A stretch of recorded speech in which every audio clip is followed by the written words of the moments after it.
So recently, I've been watching through the show Columbo, and man, that show was on for just so long. And it would be cool if it had been on for 30 years and stayed consistently good through all that time. But also, no, it didn't. Oh, it got kind of bad towards the end. I mean, it depends. Episodes vary in quality, but Columbo, after a certain point, just went off the rails and started being bad. Like, there's this Columbo. What is it called? No Time to Die or something. That it's a Columbo episode, except it isn't, because it's Columbo's nephew's fiance gets kidnapped by a man who wants to rape and murder her and holds her hostage. Which, okay, that's a big tonal shift from wacky detective solves a murder because he saw a fingerprint. Like, okay, but sure. Except, there's no Columbo interacting with the killer or no mystery that he solves through, one more thing, I noticed this subtle clue. And it's just a bad episode. Although I do like that one ever so slightly because it does confirm what was shit. I wanted a trio duo bird. I wanted it. I hate you get to a point in this game where wild Pokemon are at a high enough level that you one shot them, but also you need to damage them to put them in balls. And all of my Pokemon, the new sleep moves, have died. I'm not gonna lose my Fearow to this Espeon, am I? Oh shit, am I? Oh, this is bad. I don't have a psychic counter. Okay, my Dugong has good special. See, that was cheeky. Trying to go for that. Oh, and I'm confused, but I don't hurt myself in confusion. Yay. Anyway, the thing about, No Time to Die is that in it, Columbo is fully on top of the ball. He's not fucking around. He's not pretending to be an idiot, which does confirm that he is pretending in other episodes because he can turn off his Columboisms. Although sometimes he Columbos when there aren't other people around. I don't know. And the other one, which might even be worse, that I just got done watching was an episode called Columbo Undercover, where Columbo goes as an undercover detectives to solve a mystery of people who are given puzzle pieces, and it's just so fucking boring. There was a show that had a good format, and every time they tried to change the format, it went off the fucking rails. Yeah, but I did also, earlier today, I watched an episode which had, what's his first name? William Shatner as Rush Limbaugh. And wow, this is just the worst. Wow, I hate this, but in a good way. And that is my thoughts on Columbo, that it got worse towards the end. But I haven't heard anything about it since it got announced, but there was an announcement of that they were making a show. Oh, I struggled with Psychic because I got rid of my Bug Steel type because I needed an HM slave spot. They were making a show. It was to be directed by Ryan Johnson, who is a very good mystery director. He made Knives Out and Glass Onion. It's directed by him, and it's set to star, I forget her name. She was in Russian Doll, and it's supposed to be heavily influenced by Columbo. And I'm like, yes, give me this. This sounds amazing. I want, yes, this is incredible. More, give me more of this. And I hope that comes out. And also, they're announcing Knives Out 3, which is, I think, Wake Up Dead Man, which is also a rock song. They're all rock songs, and nothing else about that, but I like to imagine that in it, Benoit Blanc is going to be teleported back in time 2,000 years, and he's looking into a very interesting case where a man was executed. He was crucified on that hill, but the body is gone. How did it move? Has he came back to life? Well, Benoit's going to get his man. Benoit Blanc is going to kill Jesus. And that is the title. Benoit Blanc kills Jesus. Those are really good fucking movies. I love murder mystery stuff. Should I've actually written some murder mystery stuff. Like in college, I made a murder mystery visual novel that I think was pretty good. I don't know. I in hindsight, man, that there was one clue in that game, and if you ever play it, you'll know what I'm talking about. That's not how that works. That's not how physics work. That wouldn't happen in real life. That's fucking stupid. But also, I enjoyed making it, and I'm actually right now. What I'm really excited is I have a new D&D group that I am working to set up, and we're gonna do try and put in mystery elements in this campaign, like sort of gritty inner city crime stuff. And your question is, well, why don't you do another system besides 5e that would be better suited for mystery? And my answer is, my players know 5e, and that's why I use 5e. And also 5e, like the thing about 5e is a good all-round system. It's for when you want a little bit of a lot, when it's pretty good at roleplay, and it's pretty good at combat, and it's pretty good at character customization. And there are systems that are better at every single one of those, but 5e is pretty good at a lot of them. And also, a lot of people know it. So, like, I wouldn't switch to, like, Powered by the Apocalypse for my D&D games. I could switch to Pathfinder. I've been meaning to look into Pathfinder, but I like the variety that this sort of system, D&D and its variants, provide more than, say, Powered by the Apocalypse. I've ran a few Powered by the Apocalypse games. I did a Max one. It didn't really click for me. So that's why I play this game, where I like it being a little crunchy and able to work for a lot of things, and also plus that all my players know it. But yeah. Like the concept for this campaign is it's going to be set in the 1920s, but with Fae and a player. I asked during, like, we're planning this, I just impromptu asked, do I have permission to be evil? Which is a very ominous thing for a DM to say, but this was a level of evil that I felt I needed to ask. I didn't explain what the evil was, I just asked, do I have permission to be evil? And I've planned the most evil thing that I've ever done. So, and this is a spoiler if any of them ever find this, but they don't watch my videos. So in my previous campaign, it was a Wild West campaign, and at the end of it,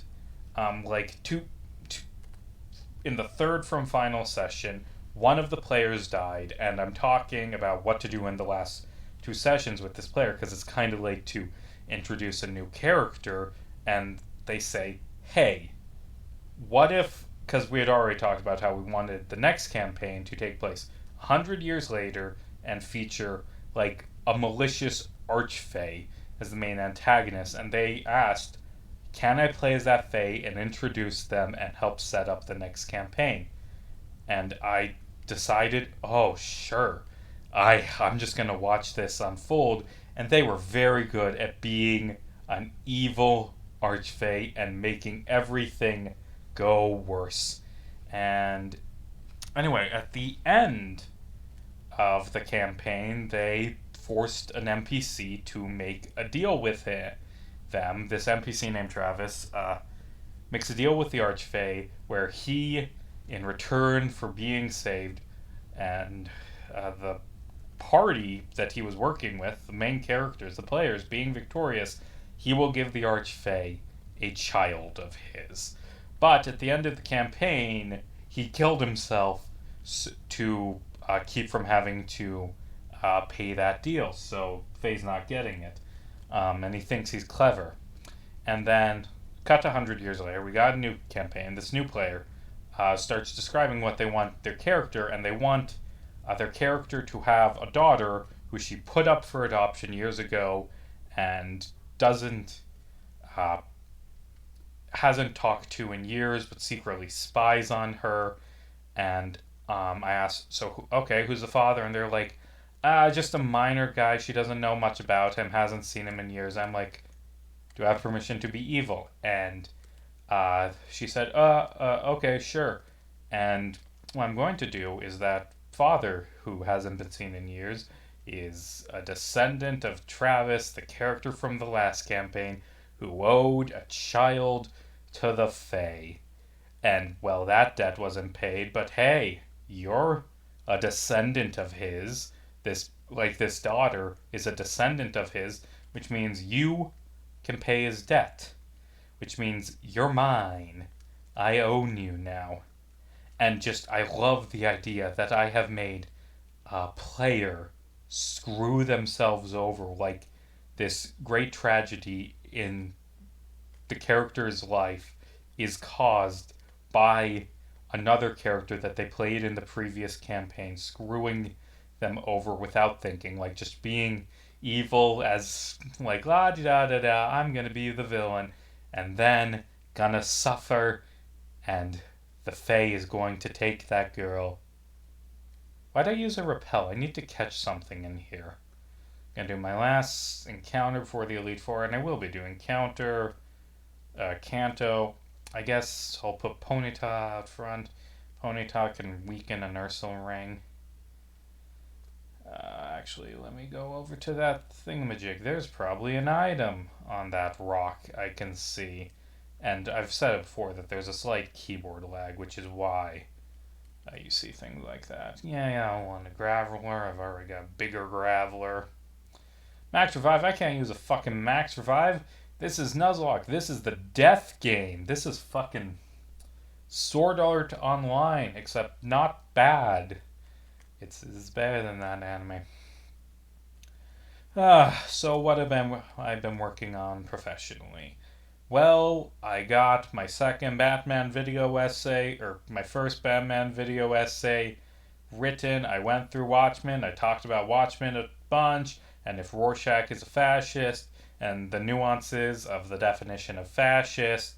I've got this video all written. It's going to come out in August, the same day as the other Batman video essay that's going to be on BTAS. And I'm watching through BTAS. Oh no! My Ponyta. I just got in it. It was going to be a vital part of my team. I thought, I should switch to Golem, but who cares? Who cares? But no, that poor Ponyta. That horse got fucking murked. Welp. I guess I have no choice but to name the Ursaring stupid after a commenter, because I name Pokemon after commenters, and then I'll go back and figure out what is going to fill that slot in this party, and I'll train up for the Elite Four off screen. Yeah, that's the breaks about Nuzlocke, that you lose Pokemon. Whatever.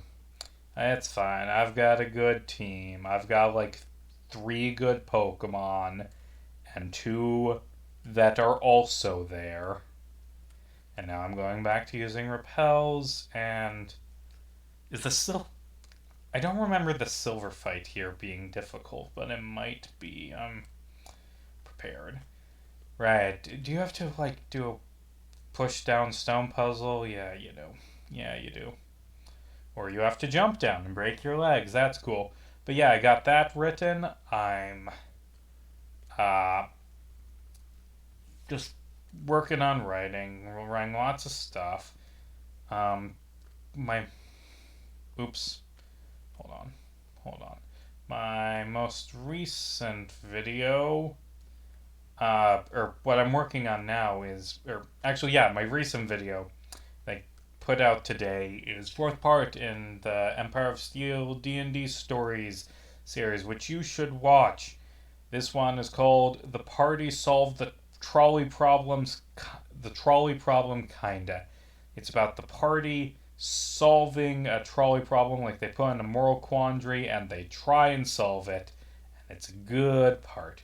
But anyway, that series, I am actually, last night I did a lot of writing for the 5th part of it, and I really like what I write. I think it might be the best D&D story I've ever written. I think it's going to be really good. This part 5, which is going to come out at the end of the month after I do my JoJo video. I'm really excited for the end of this D&D story, first arc of the Empire of Steel. So I've been watching BTAS a lot because that's another one of the things I'm doing videos on is Batman the Animated Series, and you can just walk past it. It was kind of vague. I've been watching Batman the Animated Series, and some episodes, I have so much to talk about. Like, wow, let's talk about the economic implications of the Riddler having his game, quote unquote, stolen from him, and how that kind of relates to the fact that that's a very common practice in the comic industry where creators don't make a lot of money off of the things they write, and how it relates to Batman and superhero movies in general. Yeah, I can do a lot about that. And let's see. Okay, what's after that? It's the episode where a track star becomes a werewolf. I don't got anything on that one. I don't. Okay, I think we're coming to the end where we have to fight Silver. Let's look. Let's glance at his team. What's his team? So he leads with Sneasler, so I'm fine. I don't think any of these Pokemon are gonna be a problem. I should do Being Stupid's comments, because I named a Pokemon after that. As a newer Homestuck, I also fell into the trap of not reading the epilogues when I had the means to. Today, as I've finished the entirety of this video, not in one sitting though, God forbid, weak, coward, watch it in one sitting, watch it at double speed. I've learned of the beauty, even with its more interesting parts, of the epilogues. Basically, thank you for making this video. I had to cut my speech short, or else I'd have wasted all my intelligence juice and made this whole comment nonsensical. Yes, waste your intelligence juice. Be stupid. Anyway, let's go beat up Silver. I don't even remember why I called him in this game. And note to self, buy more repels, because I have one left. Ugh. Did I minimize it? Yeah, minimize the Firefox. Minimize the Firefox. Or, no, don't. Keyboard lag is the problem. Wait. So Oh, that's the side area to get items, I think. I'll get the items on the Rock Smash off screen, and the other items on Route 26 off screen. So, other thing going on in my life is I attended a debate, because I'm a small town government reporter, a debate for the county board of supervisors in a 10,000 person county. 5 candidates running for the board of supervisors spot. So, what type of people do you think on a Wednesday night go to a county board of supervisors debate? The answer is people who have really minor petty grievances with the county government. Like, my road gets repaired too much. Will you stop that if I vote for you? Who the fuck complains about their road getting, repaired too much? Most people complain about their roads not getting repaired. I live in this county the same as you, dude. And a few months ago, hit a massive pothole on my road. Popped a tire. That sucked. Cost a few $100, you know? Okay. Yeah. Why'd you send him Magneton against the ground type? That's dumb, Silver.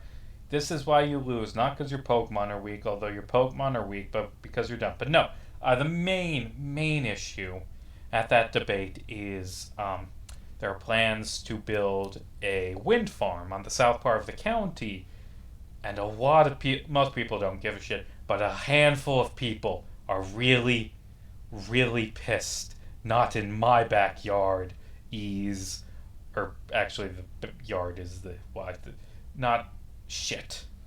Shit, I thought I could take that. Shit. Not in my backyard, they say, because, as you see, the wind turbines, they make you really really sick. Wind turbines will make you sick and die. And the evidence for this is Donald Trump said it in a speech once, and also that dude fucking went to jail. And I have to do an interview with a congresswoman on Monday, and I bet what she's gonna be pissed about is that Donald Trump went to jail for all the shit he did. But no, wind turbines don't make you sick because a fucking course they don't. That's bullshit. But you know what? It does make you sick. There's this little thing that makes you sick. Coal. It will fucking kill you. It kills so many people, thousands a year. Coal is terrible for your health. Like, and these people don't want to cut their electricity. So is it? Are you doing coal or are you doing? Rattling my fingers. Are you doing coal or are you doing wind turbines, which have a long storied history? And I don't know. I just think it's dumb. And next time we'll have a fully trained up team for this. But yeah, Trump fucking went to jail. Rip bozo. Huh. And actually, I will say, people are complaining Donald Trump only went to jail because he was Trump and he was unfairly treated. And to that I respond, Donald Trump went to jail because he committed crimes. Normally, it's legal for presidents to commit crimes. And it's very interesting that so much of Donald Trump's arguing in his legal cases is not that he's innocent, it's that he's a special boy who shouldn't have to follow the law and should be allowed to commit crimes because he wants to. Like, most presidents are criminals and go to jail. It's just that Trump was so incredibly criminal that he got his immunity taken away. Like, if he had done a little crime, if he had done, like, Bush levels of crime, he wouldn't have fucking went to jail. But he had to push the envelope. And anyway, I gotta go grind.